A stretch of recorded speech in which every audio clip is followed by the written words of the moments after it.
Si tenemos una sociedad más educada, todos nos beneficiamos y la sociedad prospera. Es evidente. Si yo subcontrato mi conocimiento y mi memoria y estoy ante cualquier situación dependiendo de lo que me va a decir las fuentes de información que yo tengo en mi móvil, no soy libre. La cultura, para mí, es nuestra manera de estar en el mundo. Es lo que da sentido a nuestra existencia. Es decir, sin cultura no seríamos.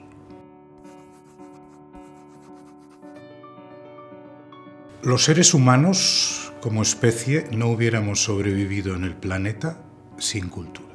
Es aquello que nos vamos legando de generación en generación para ayudarnos a entender de dónde venimos y a dónde vamos. Las sociedades necesitan no solo tener un repertorio de oferta de ideas, sino también seleccionar. Para mí uno de los valores principales es esto que se llama el cosmopolitismo, que es entender que tenemos que vivir en un mundo de extraños, que ya no somos todos de la misma tribu y que por lo tanto el gran desafío y el gran compromiso es hacer un esfuerzo por entender al otro. Y el miedo a que el otro se exprese, ¿no?, es una expresión de la inseguridad sobre nuestras posiciones. Todo el ejercicio de cancelación es un ejercicio de decir, no, yo no estoy convencido de que lo mío sea más persuasivo que lo del otro, por lo tanto quiero que el otro calle. Una de las condiciones de la convivencia democrática es entender el punto de vista del otro, saber ponernos en los zapatos del otro, sobre todo en una sociedad donde cada vez somos más distintos, donde la composición social es más heterogénea. Entonces, las barreras posibles, las diferencias a salvar son muy grandes. Si nosotros nos informamos, si leemos, si miramos documentales o películas de ficción, pero nos acercamos a la experiencia del otro, ese diálogo se facilita, se negocian las diferencias y nos ahorraríamos muchísimos de los conflictos que hay hoy en día en la sociedad. Nosotros estamos hechos de memoria y por lo tanto no solo de lo que hemos experimentado, sino de aquello que hemos leído, de aquello que nos ha enriquecido. Todo esto va formando parte de quienes somos. Y en el fondo, buena parte de los conceptos que asociamos a la idea de identidad, conceptos como género, conceptos como nacionalidad, como religión, como etnicidad, son conceptos culturales, son constructos culturales. Creo que una persona que quiera aprender no debe leer solo lo bueno, debe enfrentarse al mal, debe conocerlo, debe enfrentarse al desafío ético. O sea, ¿qué mérito tiene, ¿no?, encaminar a la gente hacia la bondad, escondiéndoles la complejidad de la existencia humana? Vivimos en un sistema educativo hostil a esto que llamamos cultura y particularmente hostil a lo que llamamos humanidades. De alguna manera va en contra de la idea de que la educación debe formar individuos y ciudadanos completos, críticos, que se elimine la formación humanística de carreras profesionales, ingenieros, arquitectos, científicos. Toda esta gente pueden decidir sobre la inteligencia artificial, sobre la genética, sobre el cambio climático, sin una formación humanística que coloque al ser humano en el centro de sus preocupaciones. La cultura es útil para todo, no solo para una cosa. La argumentación de Nuccio Ordine sobre la inutilidad de la cultura en realidad es una denuncia del utilitarismo que rige en nuestra sociedad, que pensamos que todo tiene que tener una aplicación concreta e inmediata. Y no nos damos cuenta de que, diríamos, es necesario ir dotado de ese bagaje o de ese repertorio de instrumentos para estar en el mundo, para enfrentarse a los diferentes desafíos de la existencia. La idea de fondo es que todos los conocimientos y saberes que alguien adquiere le permitirán desenvolverse en cualquier entorno. Y esta es, digamos, la razón de ser de la educación. A mí me sorprendió mucho leer una noticia de que en Nueva York han abierto clubs de lectura donde uno se suscribe. Para ir allí se lleva su propio libro y no va a comentar nada. Va a leer durante una hora. Lee media hora, hace un descanso y luego lee otra media hora. Uno paga para aislar una hora de su tiempo y dedicarlo a la lectura para defender esa hora de las exigencias que nos rodean en la sociedad actual. A mí me parece muy triste.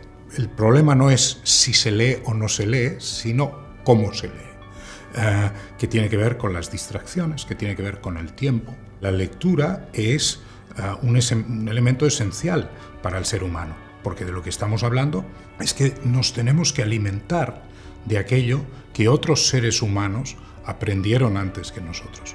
Por eso yo no distingo entre educación y cultura. La educación es lo que nos dan en la escuela, en la universidad, donde sea, pero luego seguimos aprendiendo y la lectura es parte de esto. Si creemos en el estado del bienestar y nos preocupa de verdad la igualdad entre los ciudadanos, no se puede dejar de lado la cultura. Es absurdo pensar que hemos de proporcionar a todos los ciudadanos una educación formalmente básica, instrumental, utilitarista, para que puedan mejorar su rendimiento laboral, es decir, los podamos explotar mejor, y en cambio no queramos ayudar con recursos públicos a que como parte de ese estado de bienestar se enriquezca, ¿no?, la oferta cultural y se facilite el acceso de todos a la cultura. Porque esa es la gran fuente de desigualdad. Si tenemos una sociedad más educada, todos nos beneficiamos y la sociedad prospera.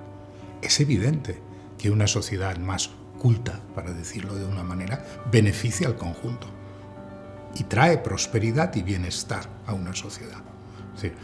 Y eso no se computa. Hoy en día no vivimos en un mundo donde la distinción social venga de la cultura. Es el dinero. Vivimos en una cultura del dinero. El único valor que domina es el dinero, ¿no? ¿Cómo contrarrestar una cultura del dinero con una cultura que tenga el ser humano y su felicidad, su bienestar, en el centro de las preocupaciones? Es necesario que la gente amplíe sus horizontes de preocupación, cambie su perspectiva enfocada solo en el beneficio material y en el consumo, que es otro de los temas que dominan, para no preocuparse por cosas que tienen que ver con el largo plazo, con el bienestar de las generaciones futuras. La gente que dice a mí la cultura no me interesa, quiere decir a mí no me interesa una determinada lista que asocio a lo que siempre se me ha dicho que es cultura. Hay que ser más abierto con la lista y asumir que a la gente, ¿no?, le pueden llegar las cosas por vías diferentes y uno no puede buscar las respuestas hasta que no se ha hecho las preguntas.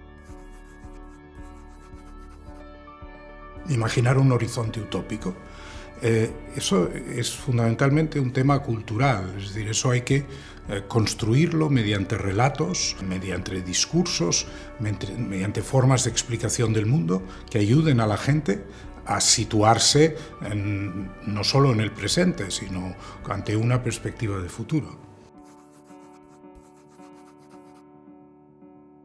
La desinformación es muy fácil de filtrar si uno sabe algo sobre aquello de lo que se está hablando.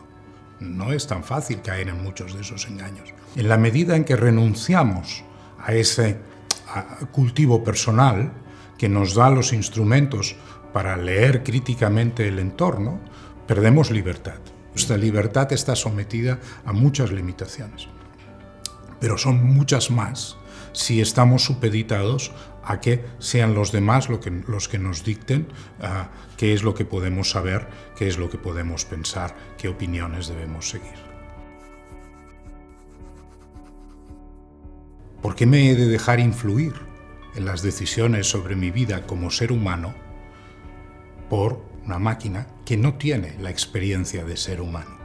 No, yo creo que lo importante es que este diálogo que llamamos cultura es un diálogo que se ha producido entre seres humanos que acumulan experiencias. Que de repente nos dejemos llevar por lo que va produciendo una serie de máquinas que tienen cero experiencia en común con nosotros, esto sí que me parece un territorio preocupante.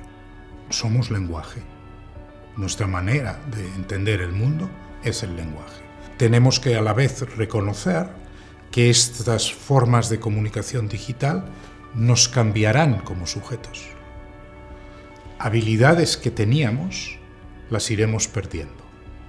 ¿Por qué? Pues porque vamos delegando, es igual que lo de las calculadoras.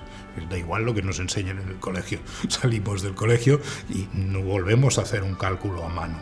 Lo que pasa es que, diríamos, la evolución de una especie no es rápida, es lenta. Estamos en un momento en que estamos en la transición. Yo tiendo a pensar que tampoco podemos ser apocalípticos, es decir, no nos podemos resistir a una cosa que viene con los tiempos. La tecnología, cuando está allí, ¿no?, se va a usar. Decir nostálgicamente, oh, era tan bonito, ¿no?, cuando la gente escribía a mano. Bueno, pues sí, era muy bonito, pero ya podemos ir, ¿no?, mirando las cosas de otra manera. Tenemos que estar en este proceso adaptándonos a ese cambio de una manera crítica. A mí lo que me preocupa es que nos dejemos llevar por la ola sin tomar decisiones éticas. ¿Cuáles caminos nos parecen razonables? ¿Cuáles caminos no?